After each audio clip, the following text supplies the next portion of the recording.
Did you know there's an easier way to plan for AV at your next corporate event? Well, let's get into it. Welcome to the Event Pro Show, your ultimate guide to the world of corporate events. Whether you're a corporate event planner, experiential marketing pro, producer, technician, or anyone involved in creating exceptional events, this podcast is your go-to resource for valuable insights, expert tips, and inspiring stories from the industry's leading professionals.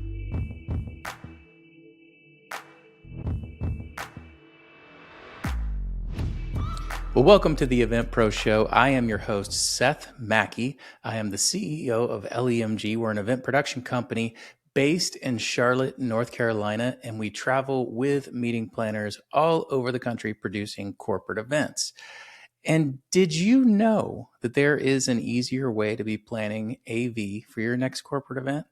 Well, welcome to part one of the AV playbook for corporate event planners. This is a series I'm going to be doing. It's a 5-part series. I'm going to be talking about all sorts of stuff. But today, I'm going to be talking about that question. Why earlier? Why should I be talking to my AV team earlier? I know that you're overwhelmed as a planner. There are so many things that you have to think about. And in fact, I think that's one of the reasons why people choose in-house AV as often as sometimes they do. It's just that, hey, the hotel is just going to take care of it, or the venue is just going to take care of it. They've got somebody. It's fine. Well, it's not as difficult as you think it is if you give your AV company that you're working with enough time. So, what do I mean by that? Well, let's jump behind the scenes of an AV company. AV companies build their schedules months in advance. That's usually what's happening. If you're going to be working with an outside AV company that's worth talking to, they have a lot of work going on just like you. And they have a structured process for how they manage that workflow. And it can be broken up into about 4 core components. And so, first of all, they have a creative component. This is usually in the planning phase, the pre-production phase. They have somebody or a team that deals with things like ideation, designs, drawings, renders, all of these things. And that person or team has demands on their time, just like you do, with priorities. And sometimes it's just the first group that gets to them, gets access to them sooner. And so you really want to be thinking about that creative piece. The second piece is talent. So an AV company is thinking about their talent, labor, all of the technicians on site, project managers on site. There is a finite amount of human capital that they can invest in projects. And so that human capital gets scheduled out according to need. And a lot of times it's first come, first serve. The third component is equipment. Obviously, you're hiring an AV company to bring in equipment, have operators operate that. And that equipment, again, has an order of priority. And a lot of times, the earlier they know about it, they can schedule the best equipment. I don't want to use that term too much because there's always a way to solve a problem. But a lot of that equipment gets divvied out and scheduled way far in advance to make sure that clients are taken care of. And the last piece is logistics. You know, that equipment shows up from your perspective, it shows up on time and looking good, cleaned up, QC'd, ready to go. There's a whole team behind that. It starts with somebody overseeing a warehouse or warehouses. There's staff at those warehouses that is pushing equipment out the door and receiving equipment back in the door from shows that already happened. They're doing QC processes, organizing, cleaning, labeling, batteries, cables, management. There's all sorts of stuff going on the logistics side. And then it gets on a truck or a van or some kind of vehicle. Then it goes out. So they're thinking through, who's going to be responsible for that, scheduling those drivers and people, then getting to the venue, making sure it's there, safe, ready to go on time. That's a whole team as well. So all of these things are scheduled components that an AV company has to deal with. And so the more time they have to think about your project and schedule for your project, then the more set up, prepared, and sometimes the more creative a solution an AV company can offer to you.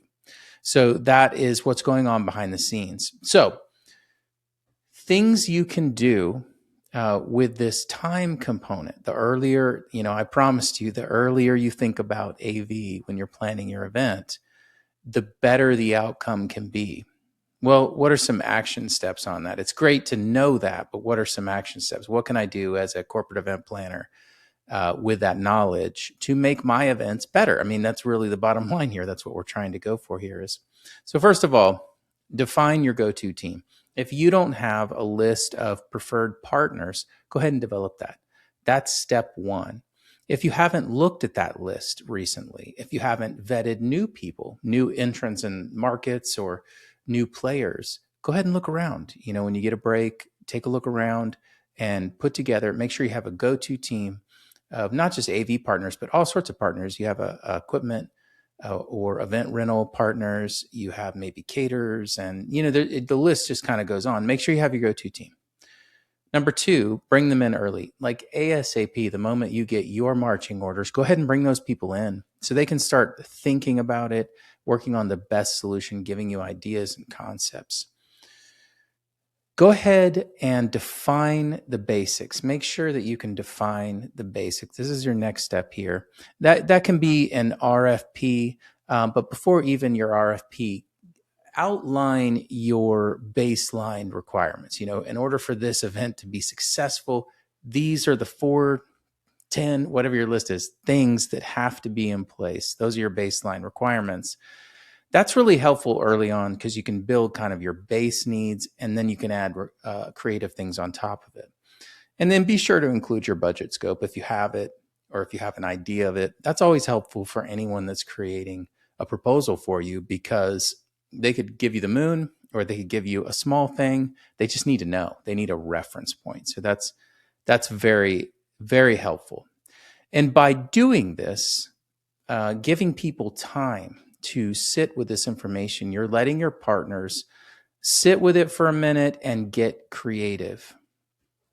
If you're listening to this podcast, you are probably a creative person. You probably are a very organized person as well.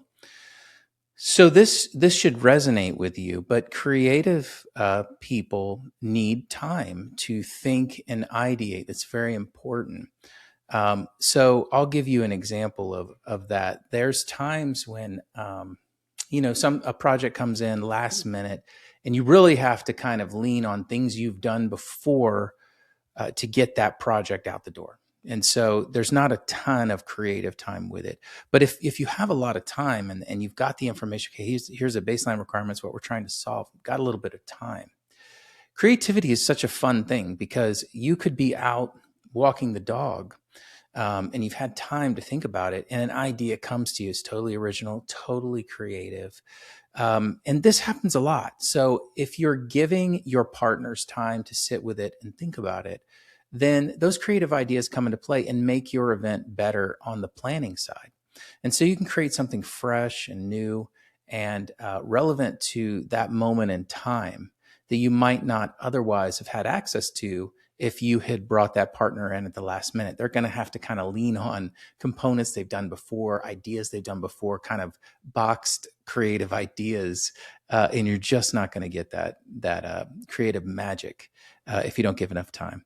I hope this was helpful and helps explain that the concept of the more time that you give your planners, that often leads to more creative results, more successful results, and that's without even saying the cost savings that can be realized a lot of times with a little extra planning on the front end. If you're planning a corporate meeting or conference and want a production partner that simplifies the AV process, be sure to visit lemg.live to learn more about us. We would love to help you. But in the meantime, I thank you for taking time with us just listening to this episode. If you want to hear all of our backlog of episodes of the Event Pro Show, you can go to theeventproshow.com, where I try to introduce you either to somebody that in some way touches corporate events, so some expert that I think would be an amazing person for you to get to know, or I will do an episode where I dive a little bit deeper into how to make the AV process a smoother process for you as a corporate event planner. Thank you so much for joining us, and we will see you on the next one. The Event Pro Show is a production of LEMG, video by Nick Barrett, audio and post-production by Prince Thompson. You can learn more about us at lemg.live.